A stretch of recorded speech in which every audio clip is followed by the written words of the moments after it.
pagdadaglat na LGBTQ+ ay nangangahulugang lesbian, gay, bisexual, transgender at queer. Bukod sa iba pang oryentasyong sexual at pagkakakilanlang pangkasarian. Kabilang dito ang mga queer, tomboy, bakla, bisexual at transgender. Ang plus ay kumakatawan sa pagsasama-sama ng iba't ibang pagkakakilanlan at hinihikayat ang pagtanggap, paggalang at pag-unawa sa komunidad ng LGBTQ+. Nagsusumikap itong bawasan ang stigmatization at ang pagtatangi, pagyamanin ang paggalang at pag-unawa at hikayatin ang pagtanggap ng lahat ng tao. Bumiyahe ang aming grupo mula FEU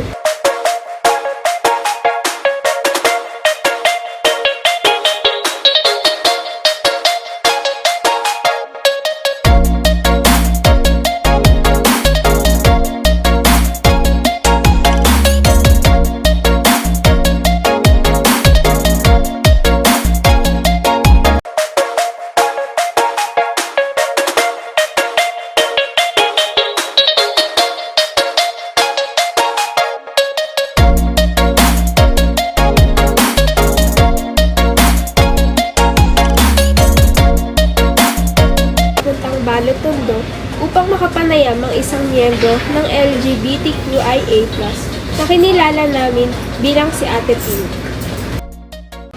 Good evening po. Hello, good evening. Pwede ko po ba tanungin kung ano po yung pangalan niyo? My name is Regine Valdez Cujita.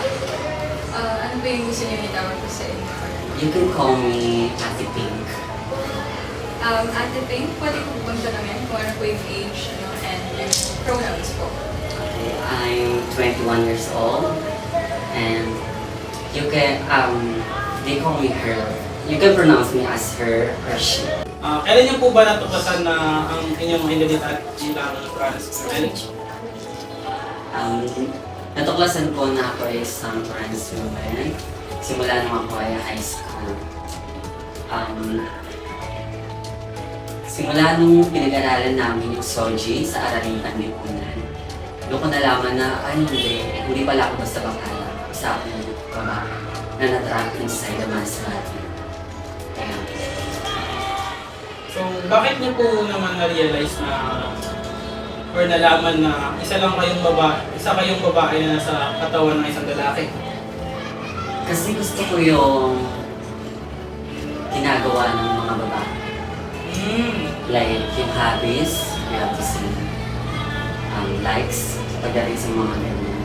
Gusto kong mag-cross-dress. Kasi meron kasing bakla na tinatawag na cross-dresser. Pero hindi kasi ako basta cross-dresser lang. Gusto ko na ituring din akong babae. Kasi naniniwala akong babae. Para sa inyong mga naranasan ba, ay ginagap ka ba ng komunidad sa pagiging isang trans mo or isang LGBTQ?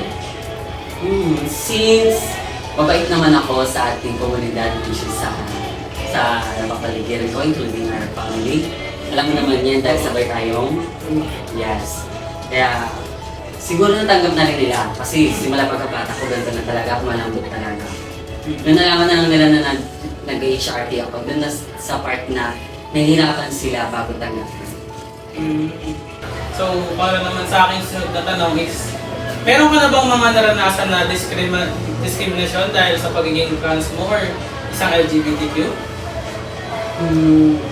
Sa mundo iba, palagi namang may positive pati negative. Siyempre, makakasalamuha ka talaga ng mga ganong tao. Sabi nila, we cannot please everyone. May mga tao talaga ang close-minded. Pero, as a trans and as a part of LGBTQ community, hindi namin hinahayaan yung mga ine-educate namin sila. If close-minded pa rin sila, may pinaglalaban sila. Ang mahalaga, nasabi namin kung ano sa kanila.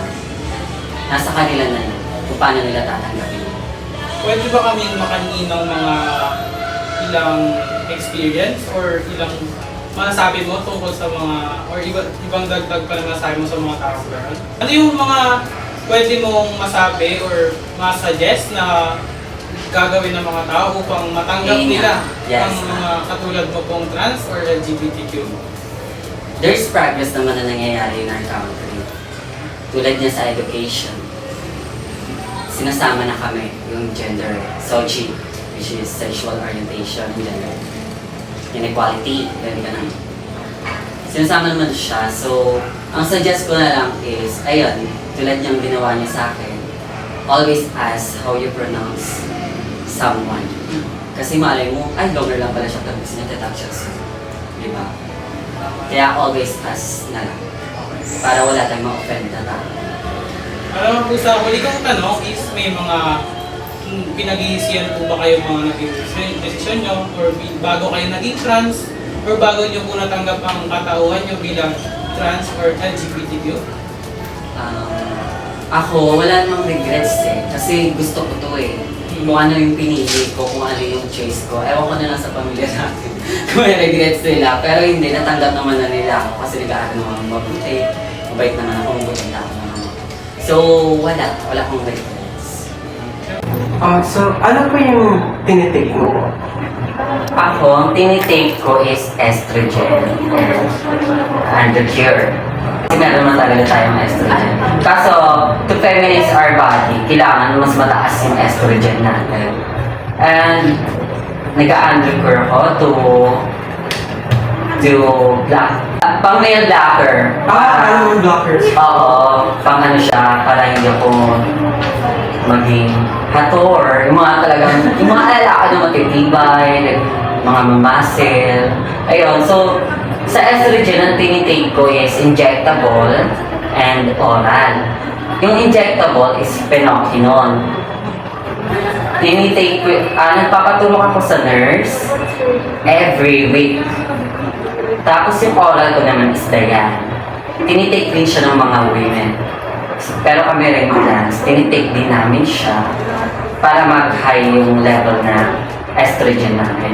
Para mag-feminist nga, yung hips namin, enhance yung hips, yung breast, tapos yung body namin para talaga kagaya sa mga women. Pero, hindi excluded yung sa voice namin. Kasi lagi naman tinatanong yun, di ba? Kasama po ba yung voice sa pag-change? Hindi. Pag-iinarte na lang talaga nun. So, ayun, yung pag-take ko naman ng oral, yung Dayan, Germany, which is ko naman sa kanya, ano siya, bago ako matulog, every night. Ayun, tapos naghihinto lang ako ng 3 days kapag naubos ko na isang banig. Kasi per banig siya, 21 days lang naman. Kailangan kasi ipahinga ko rin yung katawan. At sa huli, siya ay nagbigay ng payo sa LGBT community. May masasabi ka po sa iba kong trans? Ang masasabi ko lang naman sa ibang trans, may sarili kang desisyon kung ano sa tingin mo ang gusto mong mangyari. Kung gusto mo bang gumaya sa ibang trans na magaganda, or you will stay as is. Bilang isa pang transgender na tao, nakakapukaw interes na isipin na hindi palaging pareho ang aming mga opinyon at aming mga pinanggalingan. Halimbawa dito, hindi niya itinuturing kailangan ang medical na pag-intervensyon at hindi rin siya pamilyar sa mga konsepto tulad ng gender dysphoria at pati na rin sa mga sinasabi nating non-binary gaya ko. Habang ako naman, hindi ako masyadong nakakasalamuha at nai-involve sa komunidad, kagaya niya. At wala rin akong masasabing karanasan sa aspeto ng medisina na nauugnay sa pagiging transgender. Sadyang hindi talaga natin malalaman lahat. Kung kaya't sa paningin ko, mahalaga talagang suportahan at pakinggan ang isa't isa para magkaroon ng mas holistikong pananaw sa mga issue na hinaharap namin bilang komunidad.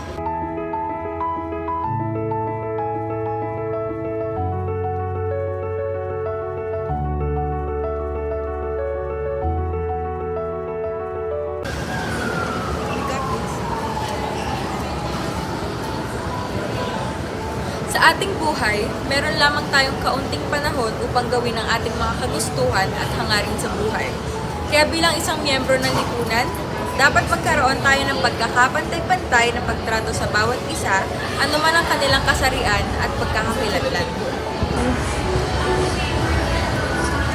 Kung hindi tayo marunong tumingin sa ibang tao bilang ating kapantay, ay maaari ito magdulot ng masamang epekto sa isang individual at maging resulta ng diskriminasyon sa lipunan.